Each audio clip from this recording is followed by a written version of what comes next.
नारायण नारायण नारायण शिव नारायण नारायण नारायण शिव नारायण नारायण नारायण शिव नारायण नारायण शिव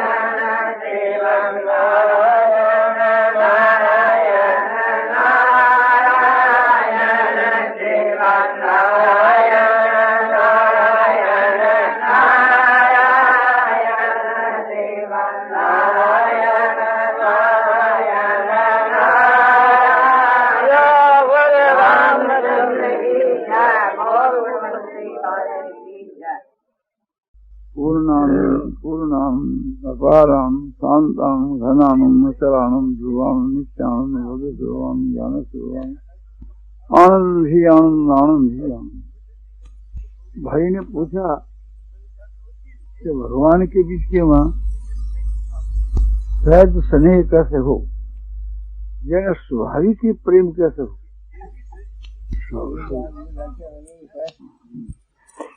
सहज स्नेह का मतलब यह है कि जो माने स्वाभाविक ही हुए, जैसे शरीर के बीच के वहाँ मनुष्यों का जो प्रेम है समझाने के लिए कहा जाता है स्वाभाविक ही है। शरीर के वहाँ प्रेम जन्म सिद्ध है, किंतु ये भी स्वाभाविक होकर के जैसा भगवान के बीच में स्वाभाविक हमारा प्रेम है और होना चाहिए, ऐसी बात शरीर में भी नहीं है, प्राणों में भी नहीं है। क्यों नहीं है कि देह के मां प्राणों का आना जाना सदा से नहीं है। इस शरीर की उत्पत्ति के पहला इस शरीर ही नहीं था, तो इसमें प्राण ही नहीं थे, तो स्नेह भी नहीं था। तो ये आगंतुक स्नेह है, माने शरीर के साथ में जो हमारा प्रेम है, ये प्रेम दूर भी हो सकता है, क्यों आगंतुक है, यानी एक आया हुआ है, माना हुआ है, समझा हुआ है, कल्पना हुआ है, इसलिए एक प्रकार से ये स्वाभाविक नहीं है। तो समझाने के लिए कहते हैं भी जैसे शरीर में तुम्हारा स्वाभाविक ही प्रेम है, इस प्रकार का प्रेम भगवान में होना चाहिए। तो शायद उसको कहते हैं कि जो जन्म सिद्ध स्वाभाविक ही हुए। माता पिता के वहां जो हमारा प्रेम है और माता पिता का पुत्र में जो प्रेम है उसको लोग स्वाभाविक ही प्रेम कहते हैं, किंतु वास्तव में वो भी स्वाभाविक ही नहीं है, क्योंकि माता पिता का जो संयोग और वियोग है, एक प्रकार से संयोग और वियोग है, माना संयोग हुआ है और वियोग होना है, तो ये एक प्रकार से संयोग के पहले नहीं था। तो स्वाभाविक तो उसको कहते हैं कि जो सदा से ही हुए। तो फिर ऐसा प्रेम किसमें है कि ऐसा प्रेम अपने आप में, आत्मा में, कहा ये अपने आप में है। हाँ, उपनिषद में दिख रहा कि स्त्री जो अपने पति से प्रेम करती है वो पति के लिए नहीं, अपने लिए करती है। समझो कि पुरुष जो लड़के में प्रेम करता है तो लड़के के लिए नहीं, अपने लिए है। तो वो उद्देश्य वहां तो अपना उद्देश्य अपना है, अपने लिए अपने, और आत्मा जो खुद है उसमें अपना स्वाभाविक ही अपनता, ममता, प्रेम है कि मेरी आत्मा, मेरा स्वरूप, मैं। तो ऐसा जो प्रेम है वो स्वाभाविक ही भगवान के में होना चाहिए। यद्यपि भगवान के में हमारा स्वाभाविक प्रेम है, होना चाहिए, किंतु उसको हम भूले हुए हैं। इसलिए ये कहना है कि जिनका आपके में स्वाभाविक ही प्रेम है यानी जिसने ये बात एक प्रकार से समझ ली है, इसको अच्छी तरह से अनुभव कर चुका है कि भगवान सो मेरे हैं, मैं भगवान का हूँ। इस प्रकार भगवान के में अपनता है कि भगवान मेरा और मैं भगवान का। तो इस प्रकार से थी ममता में लेकर के जो भगवान के हमारा प्रेम है, ये स्वाभाविक है ही। भगवान मेरे और मैं भगवान का, ये जो भगवान के बीच के ममता है, ये बनाई हुई नहीं है, ये सदा से ही है, स्वाभाविक ही है। किंतु इसको हम भूल गए, इस वास्ते भूली हुई चीज को फिर अपनाना है। ख्याल करना चाहिए कि भगवान कहते हैं गीता के मां कि ममई वांसो जीव लोके जीव भूते सनातन, ये जीवात्मा मेरा ही सनातन अंश है। तुलसीदास जी कहते हैं कि ईश्वर अंश जीव विनाशी चेतन अमल सहज सुख राशि। जीवात्मा ईश्वर का अंश है और अविनाशी है, ये नित्य सत्य है, नित्य ईश्वर सत्य है और चेतन है, जड़ नहीं है। और स्वाभाविक आनंद की राशि है सहज ही, वहां भी सहज समझे, यह स्वाभाविक ही आनंद स्वरूप है। ऐसा आनंद रूप होते हुए इसको अपने दुख की प्रतीति क्यों होती है कि अज्ञान के कारण से, जैसे निद्रा के दोष के कारण से थी और स्वप्न के बीच के वहां स्वप्न की संसार में इसको दुख भोगना पड़ता है।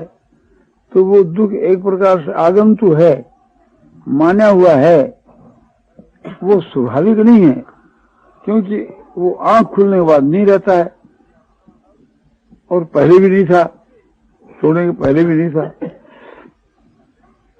इसका जो वास्तविक में जो स्वरूप है आत्मा का, वो आनंद स्वरूप है। जैसे परमात्मा का स्वरूप रहा है सत्य चित आनंद, ऐसे जीवात्मा का स्वरूप भी सत्य चित आनंद में है। परमात्मा का स्वरूप भी सत्य चित आनंद घन और जीवात्मा का स्वरूप भी सच्चित आनंद घन, तभी तो उसका अंश समझा जा सके। ईश्वर का अंश तो ईश्वर के समान ही होना चाहिए।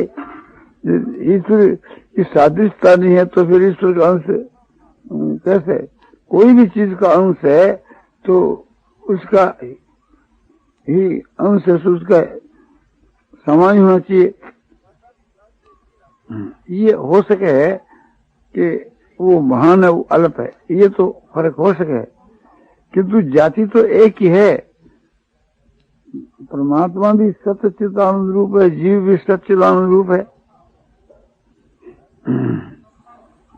तो ये स्वाभाविक ही इसका चेतन स्वरूप है, किंतु जड़ के साथ शामिल होकर के एक प्रकार से अपने को जड़ के माफिक मानने लगा। जड़ वस्तु के में आवागमन होता है तो अपने में आवागमन मान लेगा, अपने उत्पत्ति विनाश भी मानने लगा। उत्पत्ति और विनाश तो जड़ पदार्थ का होता है, चेतन का होता नहीं।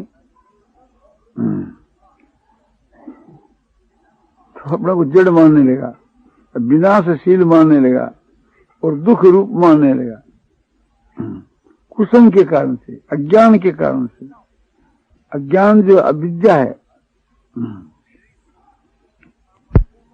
विद्या को अज्ञान को, उसका मतलब क्या है कि भूल ज्ञान, विपरीत ज्ञान।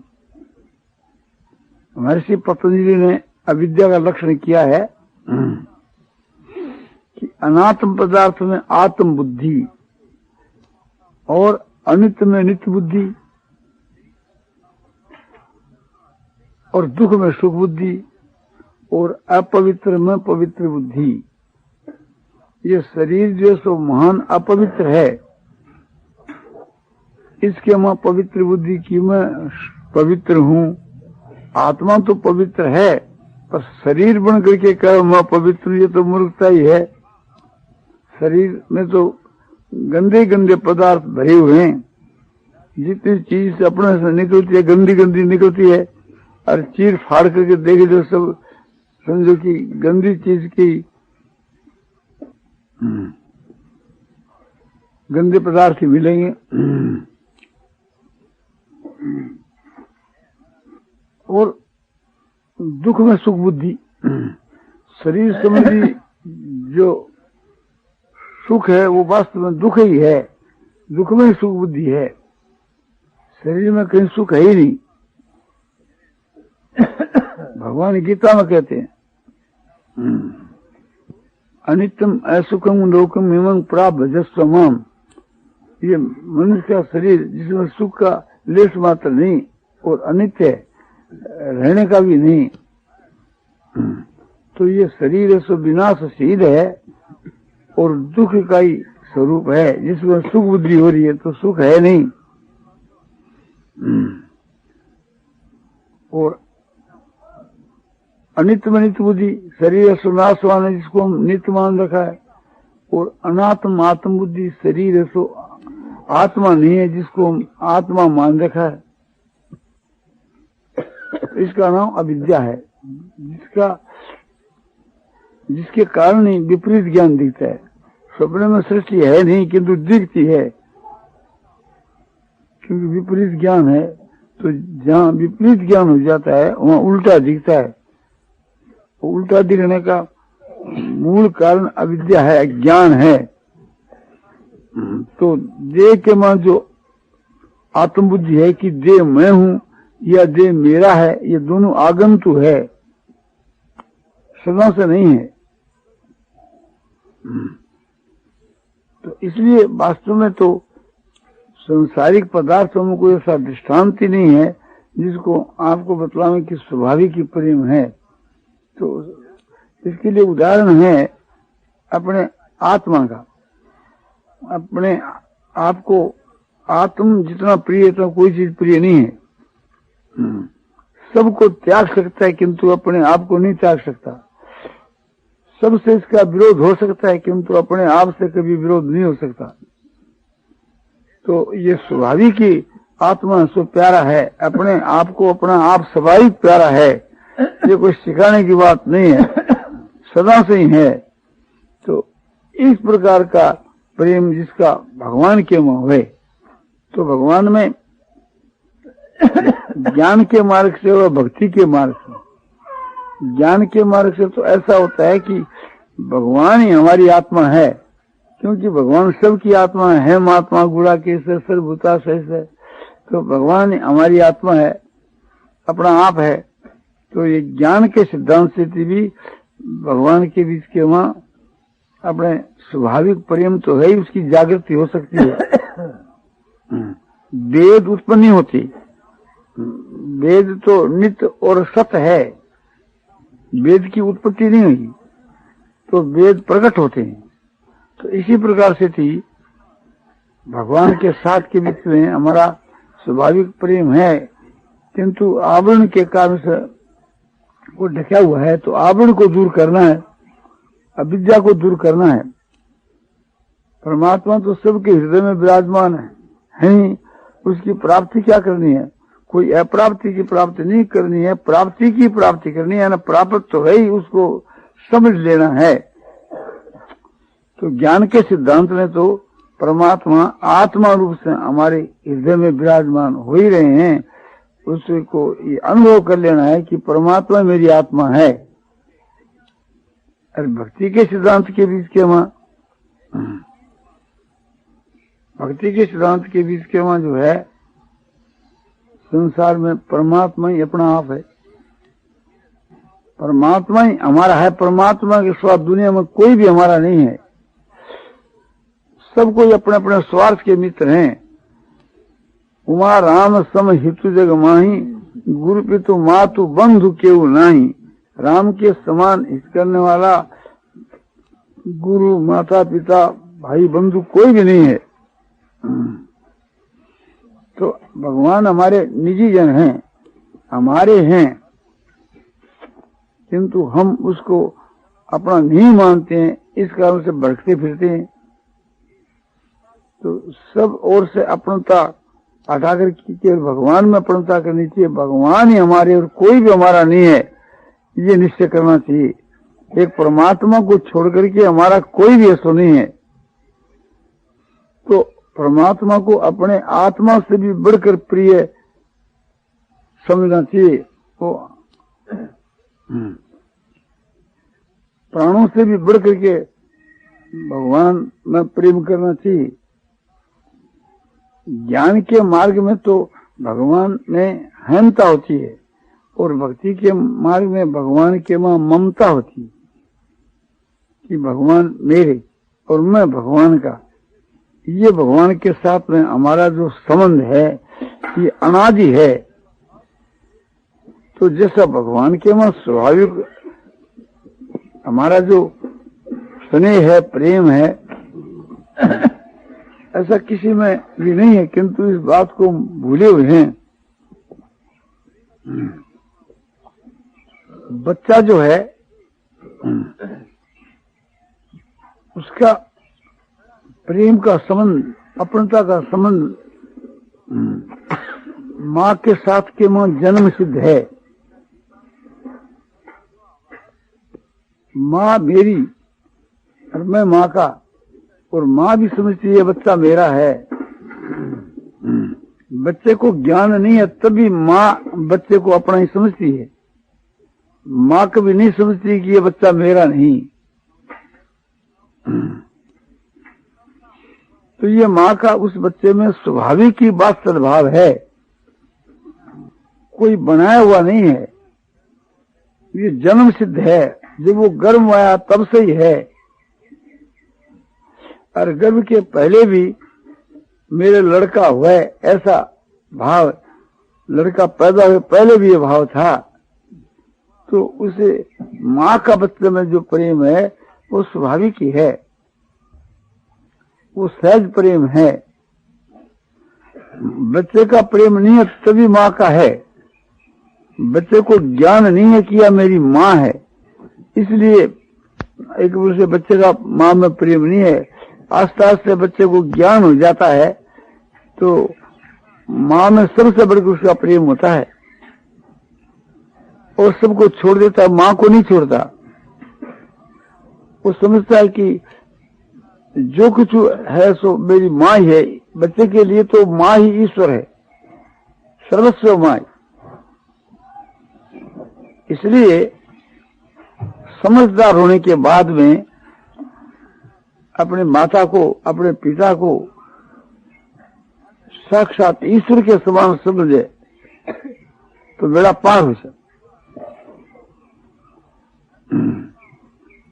तो माँ तो एक प्रकार से समझते नहीं, बच्चा समझता नहीं, इसलिए मुझसे प्रेम नहीं करता है। जब समझेगा तब करेगा। तो माँ उससे प्रेम कैसे छोड़ दे?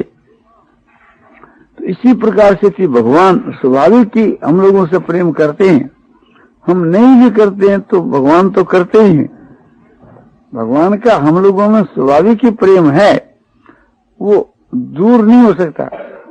माँ का प्रेम भी दूर हो सकता है किंतु भगवान का प्रेम दूर नहीं हो सकता। माँ में स्वार्थ है, माँ में अज्ञान है। इस कारण से जब बच्चे से स्वार्थ की सिद्धि नहीं होती है तो माँ का प्रेम उससे हट जाता है। और भगवान का तो हम लोगों में स्वार्थ है नहीं। भगवान तो हेतु रहित प्रेम करने वाले, हेतु रहित दयालु है। उनको तो स्वाभाविक ही समझो कि जीवों के ऊपर दया आती ही रहती है। सबके सुहृद हैं भगवान, आपके और मेरे केवल सुहृद ऐसी बात नहीं। सुहृदं सर्वभूतानां, मैं सारे भूतों का सुहृद हूँ। बिना ही कारण सब पर दया करने वाला, सबसे प्रेम करने वाला हूँ। मेरा कोई हेतु नहीं है। सुहृदं सर्वभूतानां ज्ञात्वा मां शान्तिमृच्छति, मैं सबका सुहृद हूँ। इस बात को जान करके मनुष्य को शांति मिलती है। इस बात के न जानने से ये दुखी हो रहा है। और इस बात का इसको ज्ञान हो जावे तो फिर इसके आनंद ही आनंद है।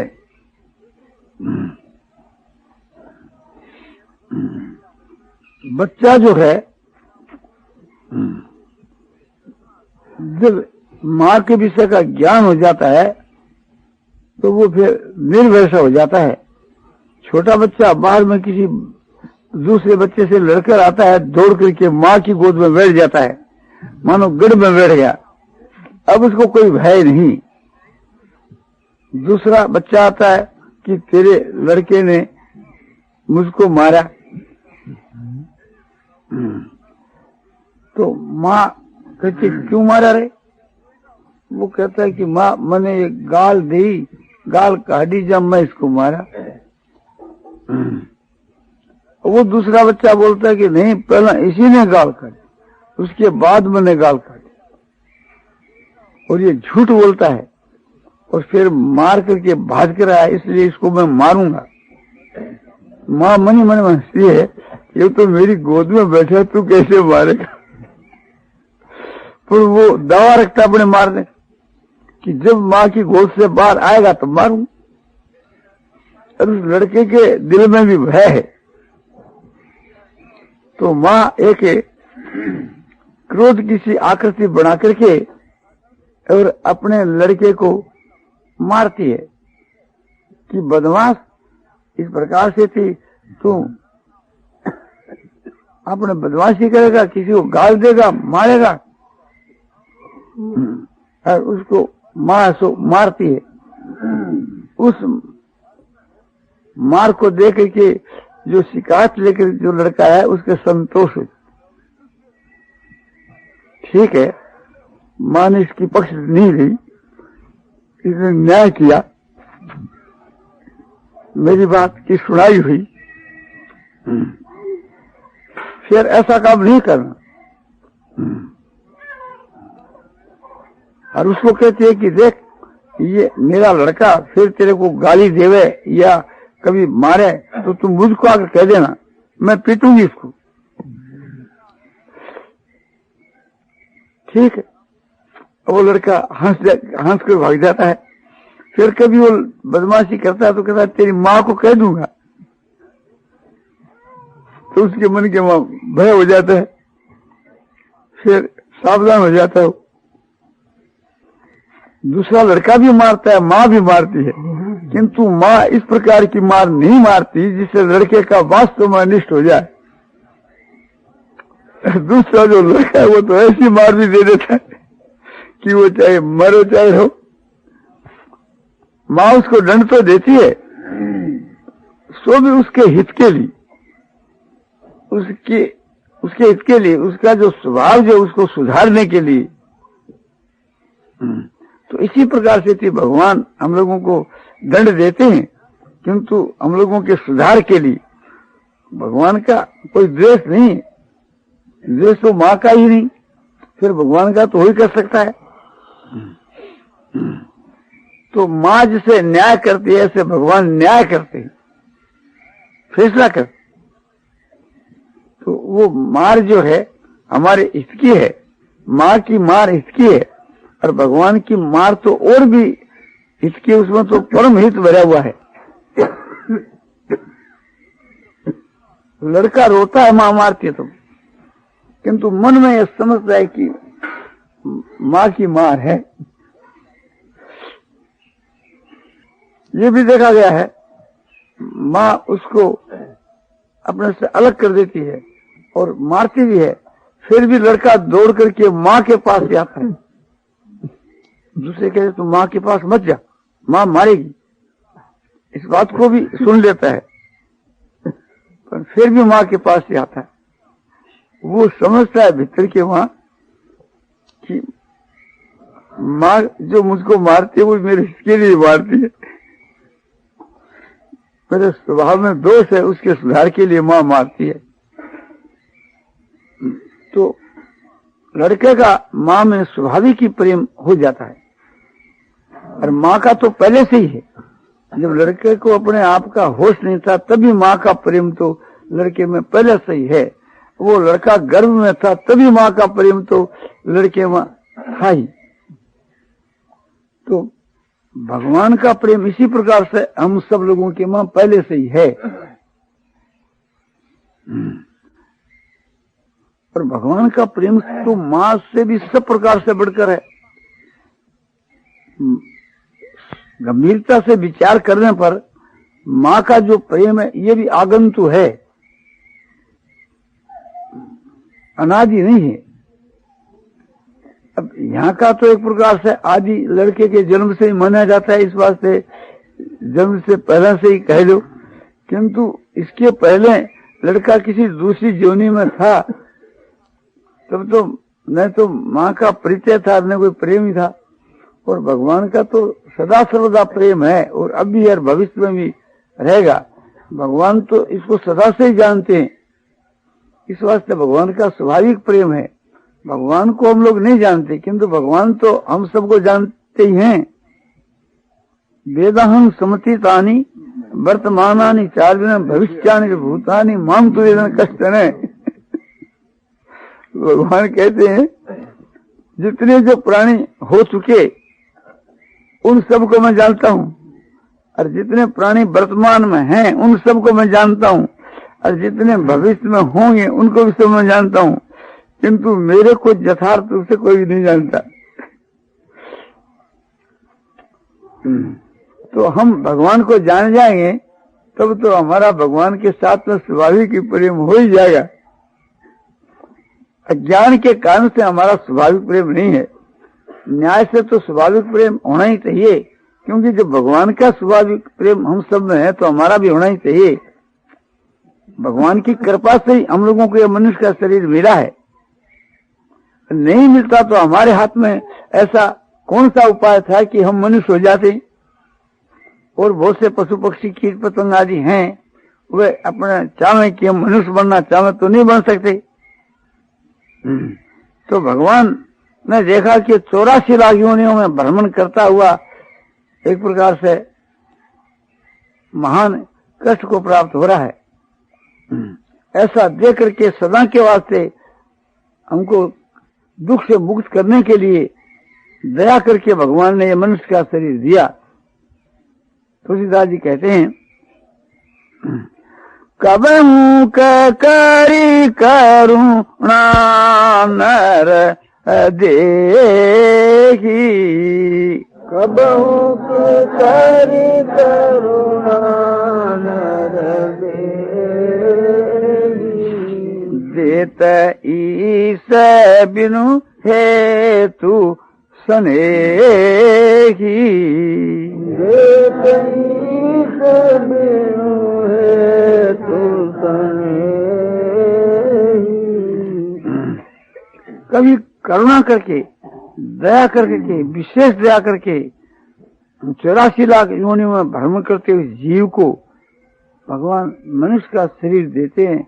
मनुष्य का शरीर देकर इसको मौका देते हैं। कैसे भगवान है कि बिना ही कारण स्नेह करने वाले, प्रेम करने वाले, दया करने वाले, बिन हेतु स्नेही, बिना हेतु स्नेह करने वाले, बिना हेतु स्नेह करना ये स्वाभाविक प्रेम है। तो भगवान हम लोगों के वहां बिना ही कारण स्नेह करते हैं।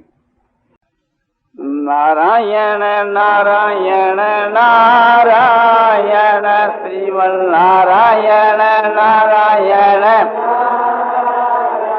श्रीमन्नारायण नारायण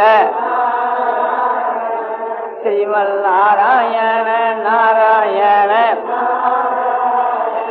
श्रीमन्नारायण नारायण श्रीमन्नारायण नारायण श्रीमन्नारायण नारायण श्रीमन्नारायण नारायण श्रीमन्नारायण नारायण नारायण नारायण